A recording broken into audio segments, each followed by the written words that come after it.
नीलम की शादी को हुई आज 4 साल हो गए थे, लेकिन आशा जी ने उसे दिल से नहीं अपनाया था। आशा जी बहुत टिप टॉप रहने वाली और रईस खानदान की इकलौती बहू बनकर जब से इस घर में आई थी, तब से यहाँ उनका एक छत्र राज रहा है।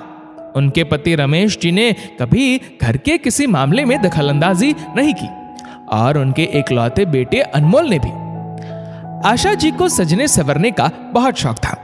उनका पियर साधारण परिवार से है। 20 साल की उम्र में शादी करके जब आई तो यहाँ खटिया पर पड़ी सास और उनके पति रमेश थे।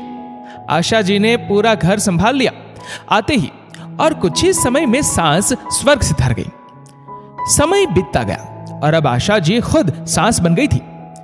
वैसे तो आशा जी अपनी पसंद की सुंदर सी गुड़िया जैसी बहू लेना चाहती थी, पर बेटे अनमोल ने कह दिया कि शादी करेगा तो नीलम से ही, वरना नहीं करूंगा।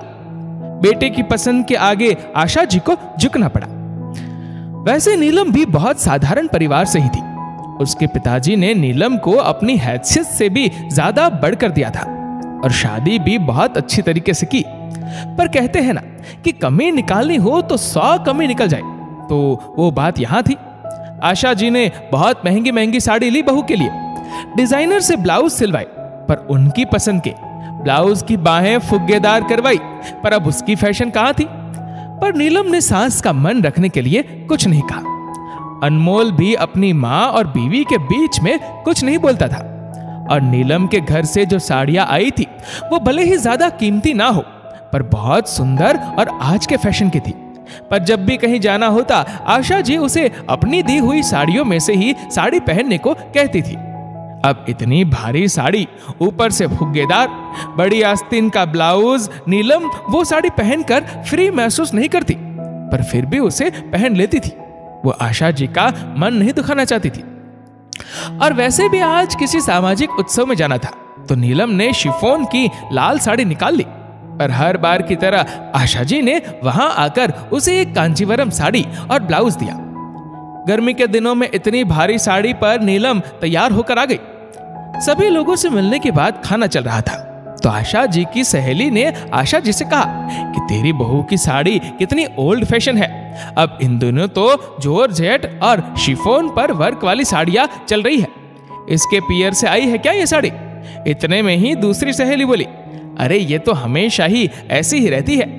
इतने खराब ब्लाउज और भारी भरकम साड़ियां पहनकर आशा तो कुछ कहती नहीं इसे। क्या कहेगी बेचारी, बेटे की पसंद की जो है, कहना मानती ही ना होगी। क्यों आशा? ये सुनकर आशा जी को अपनी गलती का एहसास हुआ कि अपनी पसंद बहू पर थोप कर उन्होंने अपने ही समाज में खिल्ली उड़ाई है, अपनी भी और बहू की भी। बेचारी बहू ने तो आज तक मना नहीं किया मुझे किसी बात को, फिर मैं ही गलत हूं। उस दिन के बाद आशा जी ने कभी भी नीलम को साड़ी निकाल कर नहीं दी। दोस्तों, पहनावा चाहे जो भी हो, अगर हमारी पसंद का हो तो ही हम पर खिलता है। हर एक की पसंद अलग होती है।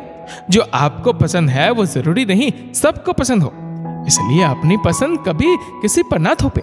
इस वीडियो को लेकर आपकी क्या राय है नीचे कमेंट करके जरूर बताएगा। और अगर आपको वीडियो अच्छा लगा हो तो इस वीडियो को लाइक करेगा, शेयर करेगा ज्यादा से ज्यादा लोगों तक। और ऐसे ही और भी इंस्पिरेशनल वीडियोस के लिए सब्सक्राइब करें हमारे यूट्यूब चैनल को और फेसबुक पर फॉलो करें हमारे पेज को।